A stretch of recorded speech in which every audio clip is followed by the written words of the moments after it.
terserah, mari kita lanjutkan upaya kita memperdalam deepening dan broadening dari Taiji Nusantara. Pada tahun 1748, Montesquieu di Prancis mendeklar bahwa alam semesta ini bisa dimiliki oleh manusia, manakala dia menguasai ilmu pengetahuan itu. Dan itulah awal daripada revolusi ilmu pengetahuan. Terus berkembang sampai kalau tidak salah 1872 ada orang Ernest Renan yang mengatakan bahwa semua ini bisa menjadi semakin teratur kalau adanya suatu nation. Dan dari nation itu lalu pikiran what is nation itu berkembang seluruh dunia sehingga menarik negara-negara yang dijajah untuk merdeka, yang selama ini tidak pernah berhasil karena mudah diadu domba. Suku diadu dengan suku, agama diatur, agamanya dibenturkan sama semua, sehingga kan nggak bisa berhasil. Nah, pada tahun 1908 setelah 1602 Nusantara ini dijajah oleh Belanda dan gagal melalui berbagai pemberontakan yang parsial, maka 1908 pikiran Ernest Renan ini mempengaruhi pemimpin-pemimpin Indonesia sehingga 1908 itu menjadi era kebangkitan nasional. Nah, setelah 20 tahun berproses, pada 1928 lahirlah Sumpah Pemuda. Semua organisasi Yong apa, Yong Java, Yong Sunda, Yong Islamistan, Yong Katolik, apa segala macam bersatu di dalam Sumpah Pemuda. Satu nusa, satu bangsa, satu bahasa, yaitu Indonesia. Jadi bangsa Indonesia itu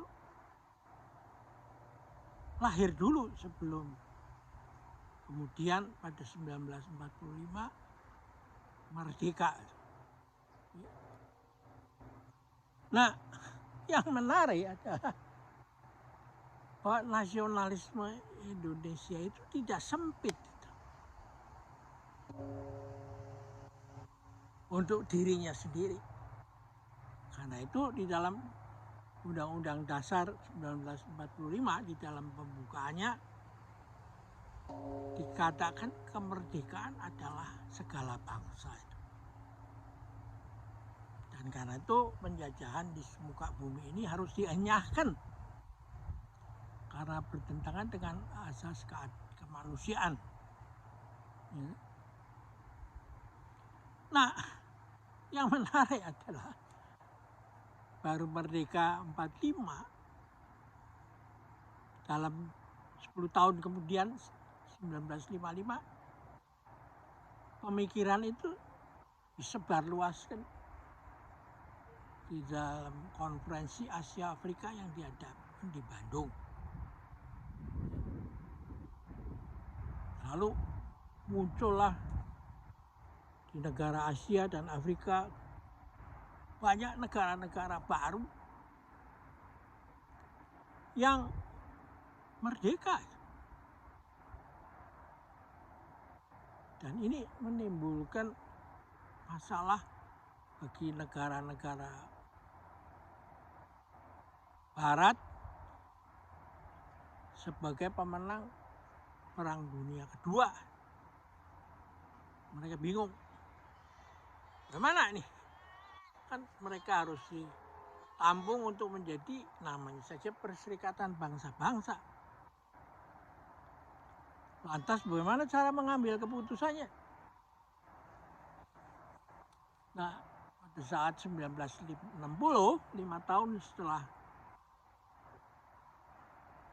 Konferensi Asia Afrika, Bung Karno datang ke PBB dan berpidato dalam pidato yang bersejarah.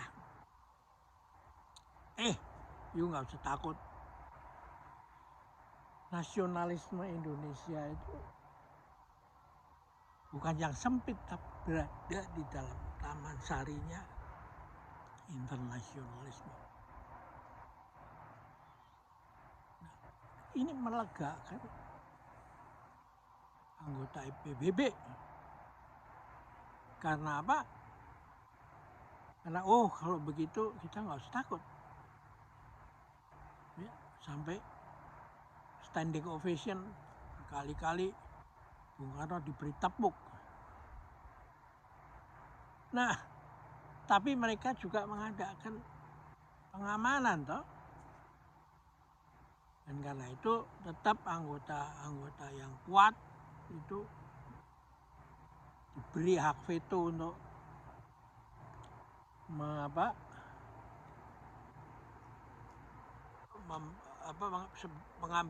mengambil keputusan, ya. Apapun usul boleh, tapi hak veto ada di beberapa negara. Dan lalu ada diadakan badan di PBB untuk menjaga keamanan di seluruh dunia itu. Dan lalu menjadikan dunia harus terus diadakan demokratisasi di mana-mana. Tapi setelah berjalan sekian lama, dunia bukan malahan menjadi baik, tapi sampai sekarang perang di mana-mana terus terjadi. Dan bahkan semakin perang yang cerdik, smart wars, menggunakan senjata-senjata yang musnah massal untuk mengancam, tapi juga menggunakan drone, sehingga bukan lagi perang antara orang dengan orang, tapi perang antara mesin dengan mesin. Dan melalui alat-alat elektronik, orang bisa menghancurkan sasaran dari tempat yang jauh dari dia. Seperti juga kemajuan di bidang kedokteran, di mana melalui robot kita bisa membuat operasi pasien yang jaraknya bisa ribuan kilometer dari pusat, dari rumah sakit di mana seorang dokter itu berada.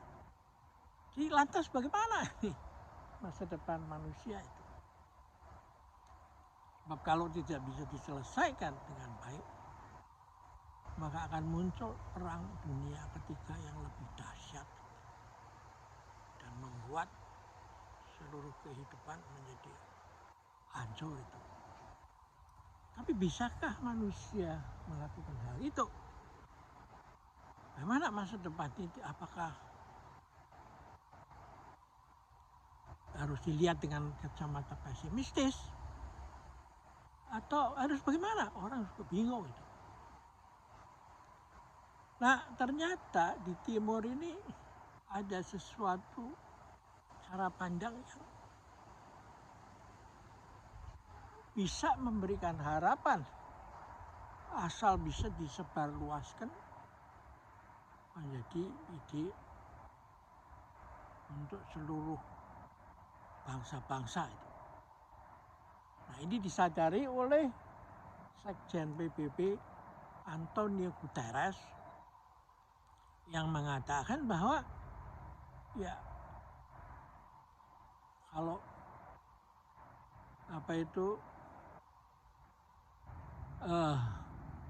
nasionalisme dari Ernest Renan itu ternyata hanya bisa membuat federasi yang sangat ringkih untuk perang, untuk pecah, maka harus ada suatu konsep yang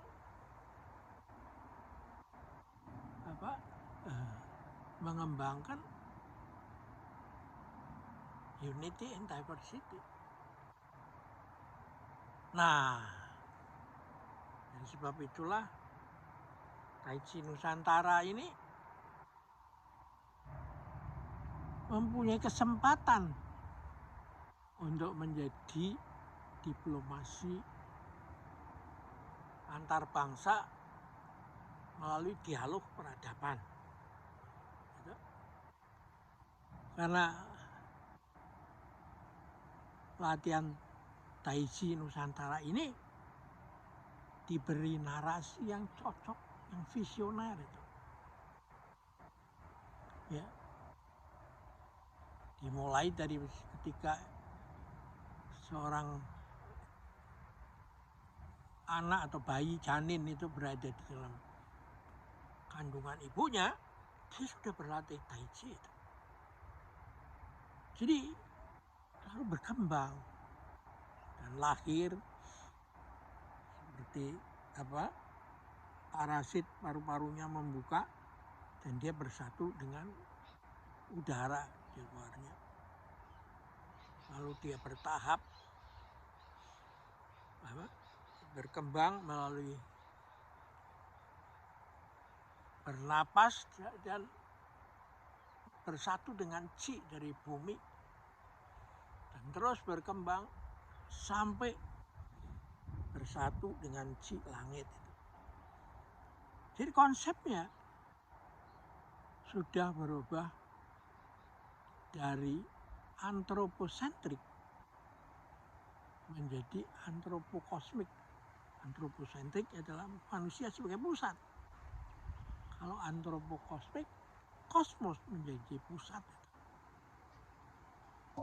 Nah, karena itulah di dalam Tai Chi Nusantara ini ada narasi yang memberikan perkembangan kepribadian itu. Mulai dari aku menjadi kami, ya, lalu melihat orang lain itu kamu dan kalian, menurut orang ketiga dia dan mereka, tapi tergabung dalam kita itu. Jadi ini menarik karena lalu kalau Bhinneka Tunggal Ika itu akan menjadi ideologi peradaban masa depan, dia memerlukan jembatan budaya. Nah, Tai Chi ini menarik karena sudah menyebar ke seluruh dunia sebagai ilmu yang semula secara pragmatis dipakai sebagai ilmu untuk menjaga kesehatan sampai hari tua, lalu berkembang menjadi di 4 samudera dan 5 benua. Ini 5 benua, semua orang bersaudara. Ya. Nah, kita juga tidak berjalan sendiri ternyata. Karena pikiran itu juga bertemu dengan budaya di Nusantara ini yang bergerak dengan bukan dengan nasionalisme atau manusia sebagai pusat, tapi dari awalnya manusia sudah disadarkan bahwa dia harus memahami dulu sangkan pareneng dumadi, dari mana asalnya dan kemana tujuan hidupnya itu. Kalau you nggak ngerti ini, maka apapun yang kamu kerjakan ya tentu berbeda dengan desain yang terjadi di alam semesta ini kan. Dan itu sebabnya maka pasti akan ribut. Dan dari konsep ini lalu berkembang konsep memayu hayuning bawono itu. Jadi hidup manusia itu di dunia itu bukan untuk diri sendiri.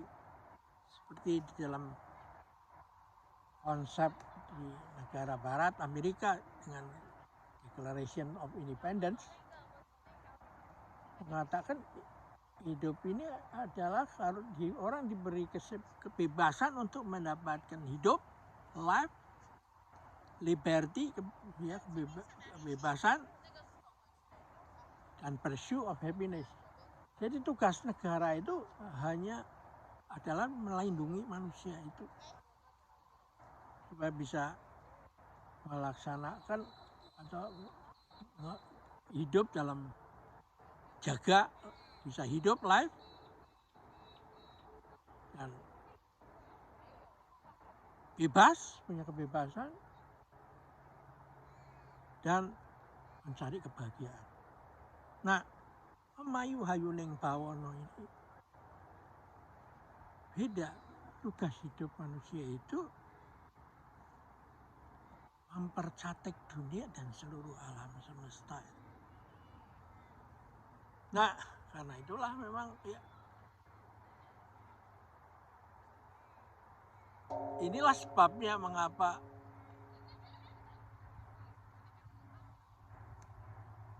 abad ke-21 ini ya, adalah abad di mana pemikiran-pemikiran timur mulai mencari titik temunya dengan barat itu. Dan kegiatan seperti Taisi ini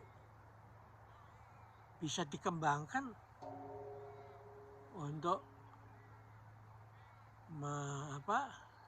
membantu semua cita-cita itu bisa terjadi ya.